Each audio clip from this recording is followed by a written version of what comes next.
This is scary stuff. If you think that we are safe here in the United States, man. Former CIA targeter Sarah Adams joins me today. Sarah, thanks for being on the show. You predicted exactly what happened. You said that there are radical Islamists that are in our country, essentially sleeper cells embedded in cities and neighborhoods across the United States, and that they're going to wage coordinated terror attacks. If we are sitting here in the United States in a situation where there are 1,000 radical Islamist sleeper cells in the United States, what are they waiting for? Are they waiting for some word before they wage their attack? There's going to be a number of these, as you call them, lone wolf attacks, right?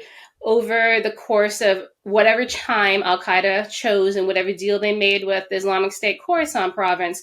And the point of that is to shift law enforcement focus onto lone wolves. As you know, that actually takes up a lot of resources, right? You got to look for maybe someone radicalized. It's very difficult. But then you don't spend any time looking into the big plot that Al-Qaeda has planned. So it's a very interesting thing. Back in November of 2021, they made the plan for Syria, okay?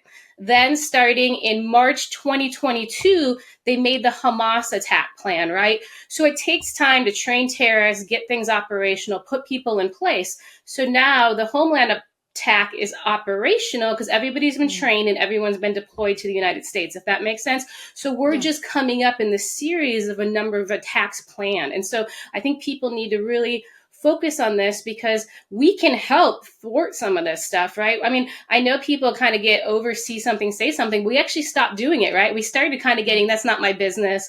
I'm not interested in that. Or things people just said, oh, that's profiling, right? You can't say anything about it. And they almost kind of shut people up. So we need to get back to where we start looking around, paying attention, get off our phones. We need to keep each other safe. Are we, as a government, doing anything to counter that known innovation on their part? There's multiple pieces to the threat, as you can imagine, right? Yeah. There's these 1,000 attackers in country. There's suicide vests coming in because the suicide vests are actually professionally made. So you aren't going to make it yourself at home, if that makes sense. So there's little pieces in play and different people coming in have an interest in different pieces. So hopefully we can get some combined strategy to go after the threat here. And then really, though, what matters, as you know, is going after the mastermind of the plot, right? Because he's going to direct it and say, go. So if Al-Qaeda is basically going to make terrorism the focus of this year, right, Trump isn't going to be able to do the other things he needs to get done. So he has to deal with this threat,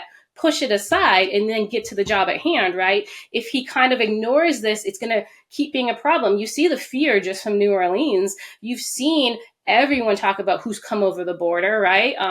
Multiple issues there. Americans are worried, right? That's how he got voted in too. They're like, wow, we have these threats in our communities we've never had before. Our law enforcement aren't trained for these threats. Americans, need something from his government to feel safe again. I think number one is you bomb the command and control of the Homeland attack. It's based in Afghanistan.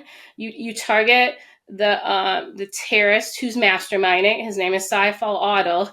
And then you make some real changes to the security situation at U.S. airports. Those are 3 things I would start with.